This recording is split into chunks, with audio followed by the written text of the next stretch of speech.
এবার আপনাদের মধ্যে কাউকে আমি এখানে ডেকে নেব দু চার কথা শোনার জন্যে, মানে কি কারণ আমার দিদির কাছে আপনার গান শিখতে আসার, আর সেই কথাগুলো আমার দিদি শুনলে ওর আরো উৎসাহ বেড়ে যাবে। কাউকে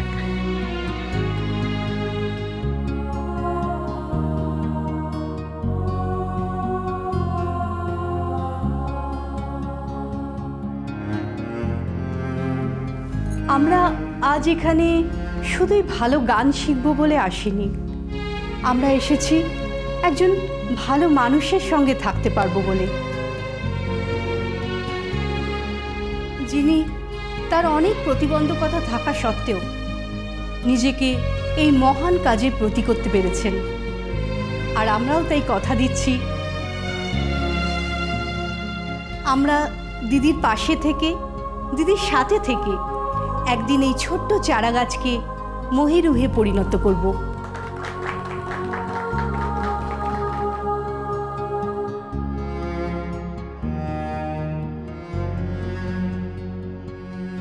আমরা শুনলাম আমার রাঙা দিদির এক ছাত্রীর কথা, আর যদি কারোর কিছু বলার থাকে এসে বলতে পারেন।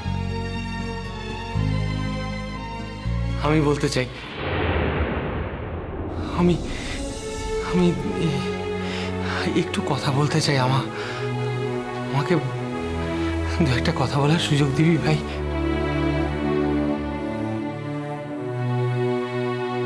বড় বৌমা, ও আবার কি বলবে? কি বলতে কি বলে দেবে জানি না বাবা। শোনা যে ঠিক, মেজ ঠাকুরপো এখন অনেক ভালো হয়ে গেছে, চিন্তা করো না, ও খারাপ কিছু বলবে না। তাই যেন হয় বাবা, তাই যেন হয়। আজকের এমন শুভ দিন, এমন কিছু যেন না বলবো আসে, ঝাট করে আমার মেয়ে দুঃখ পায়। কি রে ভাই, আমাকে দিবি না একটু চান্স? তুই একটা লাইন বলতে দিবি না আমাকে?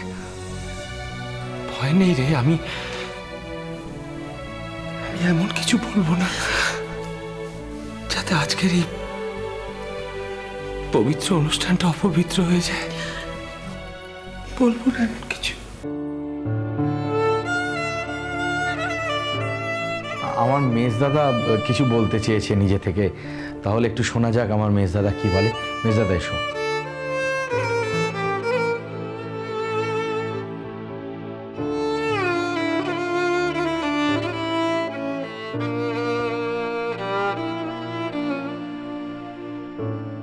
আমি আপনাদের সবাইকে অত্যন্ত সাধুবাদ জানাচ্ছি, এরকম একটা মহান কাজের সঙ্গে নিজেদের জড়িয়েছেন বলে।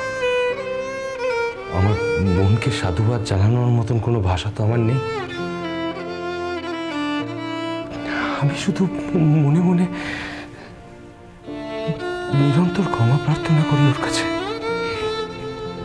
একদিন যত উপেক্ষা করেছি, যত অসম্মান করেছি, তার জন্য মনে মনে আমি সবসময় ক্ষমা চাইছি বোনটার কাছে। আমার বোনটা আমাকে প্রমাণ করে দিয়েছে যে শারীরিক প্রতিবন্ধকতায় কিছু যায় আসে না। যেমন আর 5 জনের মতো ডিগ্রিতেও কিছু যায় আসে না। আসল কথা হলো শিক্ষা, আর সেটা একদম অন্তরের শিক্ষা। আমি আজকে শুধু একটা কথাই বলতে চাই, আমার বাবার কাছে আমার অনুরোধ যে একটা ভাড়া করা স্কুলে বোনের এই প্রচেষ্টাকে চালু না করে, বাবা আমাদের বাড়ির যে অংশটা আমার বোনের প্রাপ্য সেটা যদি তাকে লিখে দেন, তাহলে আমার বোনটাকে আর কষ্ট করে একটা ভাড়া করা স্কুলে গিয়ে কাজটা চালাতে হয় না। আমাদের বাড়িটা তো অনেক বড় বাবা, আমরা পারি না একটা তলা বাড়ির জন্য ছেড়ে দিতে। খুব পারি, খুব পারি। আমরা তো পুরো দোতলাটা নিয়েই থাকি। আমাদের তো প্রয়োজনও হয় না, একটা ঘর হলেই আমাদের যথেষ্ট। আমরা যদি দোতলাটা ছেড়ে দিয়ে একতলায় আপনাদের পাশের যে কোনো একটা ঘরে চলে আসি, তাহলে পুরো দোতলাটা আপনারা বাড়িকে দিতে পারেন না বাবা? ও বাবা, পারেন না দিতে? মেজ বৌমা, কাঁদছিস কেন পোড়ার মুখে? এমন সুন্দর একটা কথা বললে কেউ কেউ কাঁদে?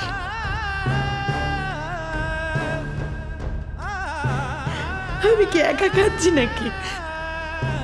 তুমিও তো কাঁদছো।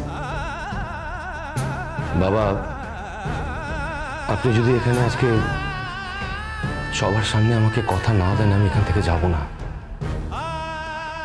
আমি জানি পৃথিবী উল্টে যাবে, কিন্তু আমার বাবা যে কথা বলবেন সে কথা কখনো উল্টাবে না। তাই সবার সামনে এখানে আজকে আপনাকে কথা দিতে হবে বাবা। আমি সকলের সঙ্গে কথা দিলাম, শুভ যখন ওর অংশ ওর বোনকে দিতে চাইছে, আমি আমি আমি বাধা দেব না। আমার বাবা যখন কথা দিয়েছে তখন আর কোনো চিন্তা নেই, কিচ্ছু কথা নড়চড় হবে না।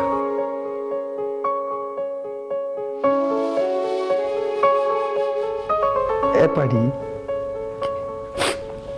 বল, পারি শোন না, বলছি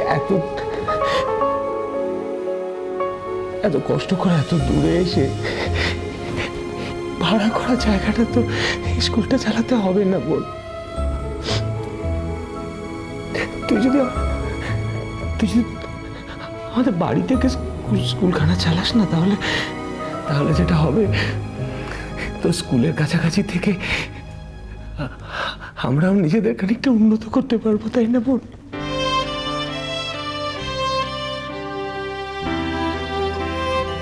দেখেছো স্যার, আমার মেজদাদা আগের মেজদাদা আর এই মেজদাদার কত তফাৎ দেখেছো? হ্যাঁ, তুমি তো দেখতেই পেলে না আমার মেজদাদা কত বদলে গেছে।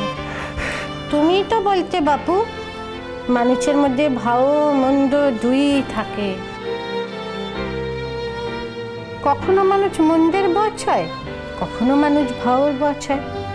যখন মানুষ ভাওর বশ হয় তখন মন্দটাকে কখনো কাবু করতে পারেনি কো। আমার মেজদাদা আর মেজ বৌদি এখন ভাওর বশ হয়েছে, এদেরকে মন্দ আর কোনোদিনও কাবু করতে পারবে না কো। হ্যাঁ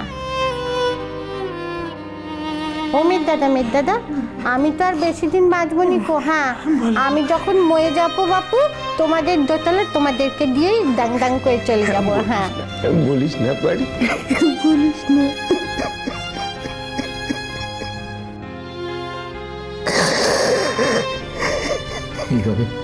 এইভাবে কান্নাকাটি করছো? মেজদা উঠে গেল, মেজদা কান্নাকাটি ছোট। শোনো, আমি বলি কি, যে উদ্দেশ্যে আজকে আমরা এখানে এসেছি সেটা না হলে কখনো চলে?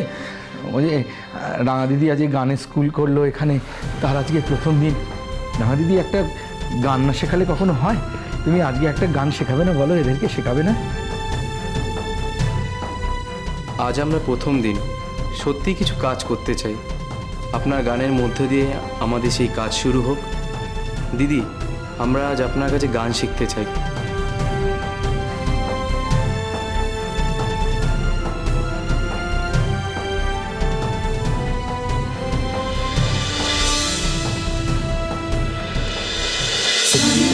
বাজে জন্মপথ